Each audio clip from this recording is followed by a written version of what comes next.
Hungarian folk tales. Stone soup.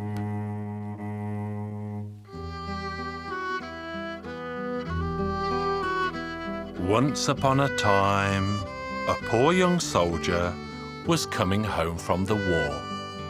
The poor soul wandered from one village to another, threadbare and hungry. He was offered no bread or even a little hot soup, anywhere at all. He went from house to house asking for something to eat. But the people either set the dogs on him or told him they themselves were too poor to eat. As he carried on from gate to gate, he made up his mind to go into the first house and make a pot of soup for himself, whoever the owner of the house might be. He picked up a stone at the entrance of a house and walked in. The owner was an old woman.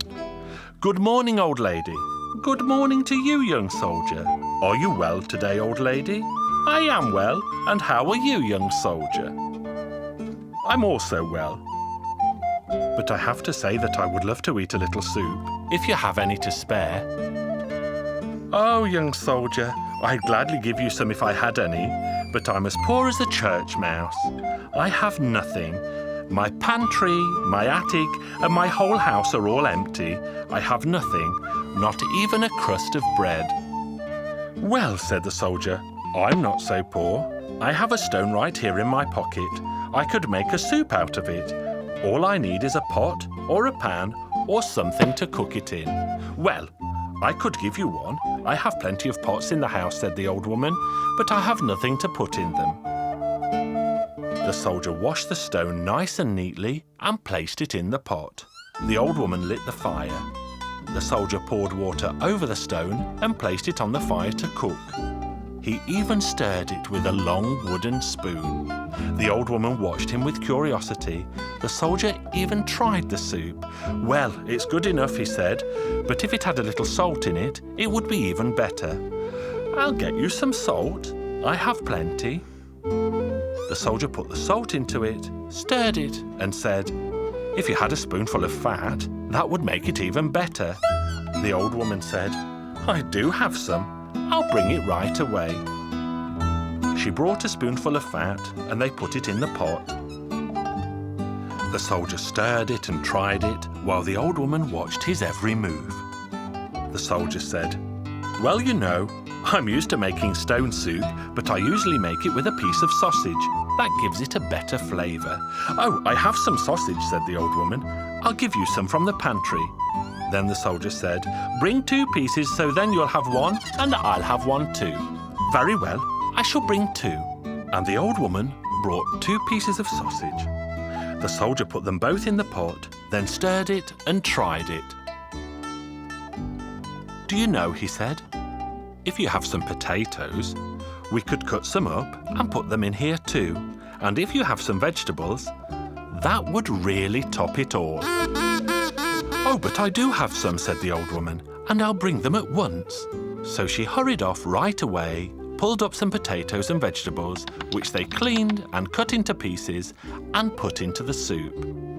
Then the soldier stirred it, tasted it, and said to the old woman, "You should try it too. It's really good." The old woman tried the soup and said, "Well, I would have never have believed that you could make such a good soup from a stone." They left it to cook a while. Then the soldier said, "A little rice would improve it, but I'm not sure you have any." "Oh, but I do have some rice." Then they put some rice into the soup too. "Now it's just like the soups I usually make." Then they waited for the soup to be ready, and the soldier served the old woman and himself a bowlful each, and they both began to eat. The old woman couldn't help wondering how such a good soup like this had been made out of a stone. When they had had enough to eat, the old woman said to the soldier, "Tell me, young soldier, would you sell me this stone? Quite often I have nothing to cook, but with this stone I would always have at least a little soup." "Well, why not? It's yours for 100 florins." The old woman quickly gave him the 100 florins and wrapped the stone from the soup in a cloth, so she could use it again to make soup whenever she wanted. Then the young soldier left with the 100 florins before the old woman could change her mind. So he had satisfied his hunger, and he had 100 florins for his troubles. He walked cheerfully on till nightfall, when he met another old woman who had no idea how to make good soup out of a stone either. He played his trick again and had a good meal on top of it. And I don't know what kind of soup the old woman made after that, as I was told this story by an old aunt of mine. But I suppose they tried it when they were poor back in the old country. But whatever the case, they all lived happily ever after.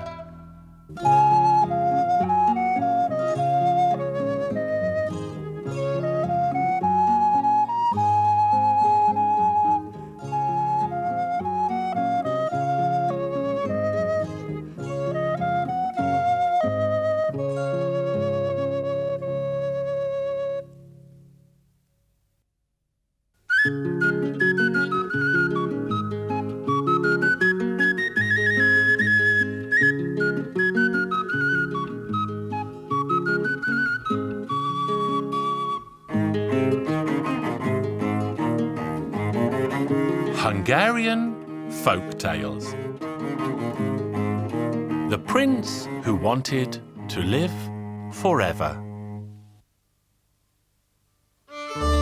Once upon a time there was a prince. He told his father that he did not want to die. You should know, son, that he who is born will also die. But the prince insisted that he did not want to die. I'll go to Foreverland. There's no such place, my son. Yes, there is. I've heard of it. Very well then, go. The prince prepared himself and wandered for many years until he came to a high mountain. He regarded the mountain and saw something at its very peak. It looked as small as a sparrow. Well, if he had come all this way, he simply had to find out what it was.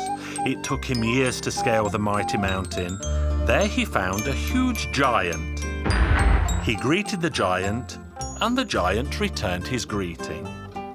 What are you doing here, Prince? I'm looking for Foreverland. Could you tell me which way to go?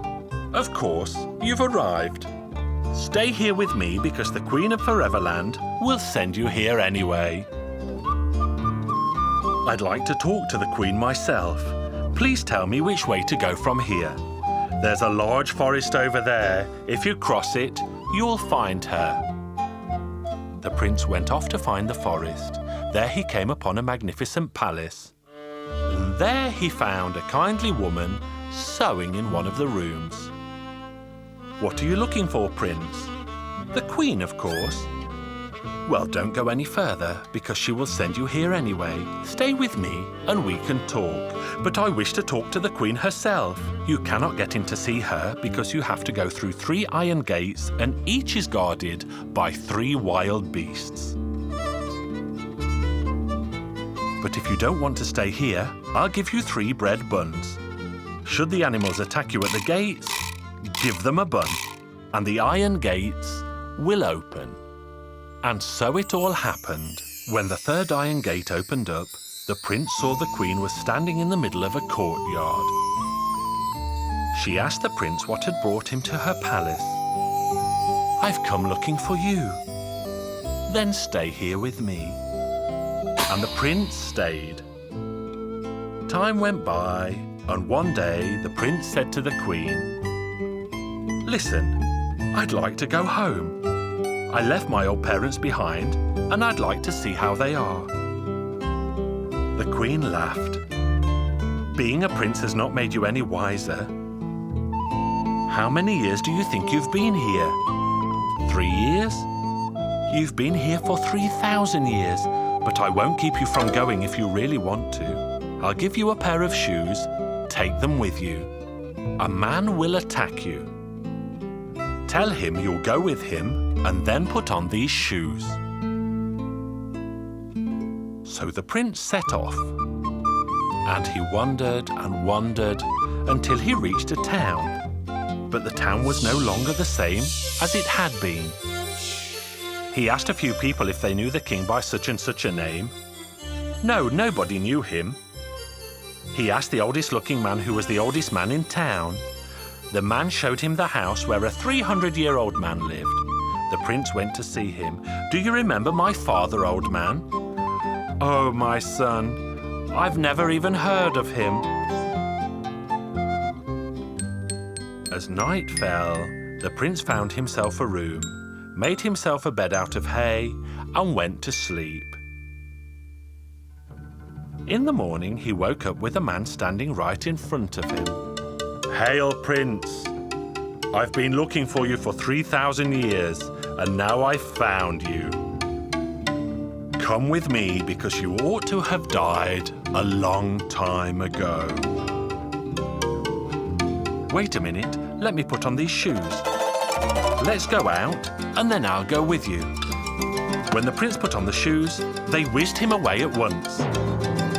Death rushed after him everywhere but failed to catch the prince. When the prince reached the walls of the Queen's palace, the Queen of Foreverland was standing there in the courtyard. She shouted to Death, "Don't you touch that man. I'll go out and take care of him. I'll throw him up high, and if he falls outside the walls, he'll be yours. But if he falls within the walls, he'll be mine." When the king threw the prince up high, Death danced and clapped, thinking that he was going to fall outside. But as it happened, he landed within the walls. The Queen then chased Death away, telling him never to return to her land again, otherwise he would surely die himself. So the prince stayed with the Queen, and they both lived happily ever after.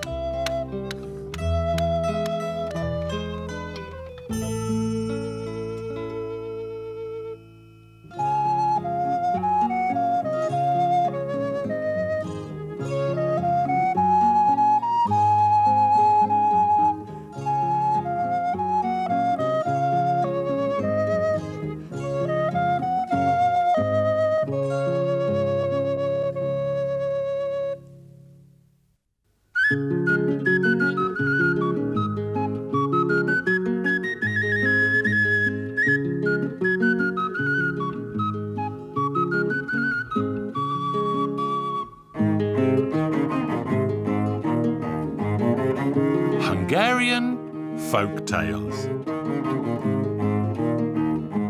The Witch. Once upon a time, there lived an old man who had 3 sons. When all 3 were fully grown, they decided to marry and told their father of their wish. "Very well, but one at a time. I want you all to take a walk, and the one who returns with the prettiest flowers will be the first to marry." The 2 elder brothers did not even leave the village. Both of them had a sweetheart, so each of them brought a nice bunch of flowers back to their father. The youngest son, however, had no sweetheart, so he went out of the town to look for flowers. He walked and he walked until he eventually came to a vast forest, in the middle of which he came across an old palace surrounded by a flower garden. "Oh, if only I could pick flowers in this beautiful garden." The youngest son was still standing there when a witch appeared in the garden and asked him, "Why are you so sad, my child?" Then the young man told her what his problem was. "If all you need are flowers, come with me and I shall give you some." Then she took him into the garden and picked a bunch of beautiful flowers. As soon as the poor man caught sight of the flowers, he said to his eldest sons, "Well, sons, it will be your younger brother who will marry first, because he has returned with the best blossoms." But the elder brothers complained to their father so bitterly that he eventually agreed to set a second test. "Very well, the second test shall be he who brings back the prettiest kerchief shall be the one to marry first." So the sons went off, the 2 elder ones to their sweethearts in the village, and the youngest one to the witch in the forest. "What do you need this time, my child?" The youngest son told her, and so the old witch went back into the palace and brought the young man a beautiful gold-trimmed kerchief that bedazzled the boy. The 2 elder brothers also brought a kerchief each, but the youngest son's was by far the loveliest of the lot. The elder brothers were very upset, and so their father eventually agreed to set a third test. Very well, go and bring me your sweethearts. He who brings me the loveliest girl shall be the one to marry first. This was easy for the two elder brothers because they both had sweethearts in the village. But where, oh where, should the youngest brother look for a bride? Who could he take to his father? Should he fetch the old witch who had given him the flowers and the kerchief? So the youngest son set off with his head hung low. He walked into the forest, stopped in front of the palace, and leaned against the fence with a face as sad as the autumn rain. "What's the matter with you, my child?" "Oh, don't even ask me what the matter is. My father told us that the son who took the prettiest sweetheart home would be the first to marry." "Don't hang your head, my child, but come with me to the palace. Here's a fireplace. Make a fire. With every flame that flickers up, a witch will appear before your eyes. Fear not and stand bravely there until you see the last and ugliest witch of all that will have a bunch of keys between her teeth.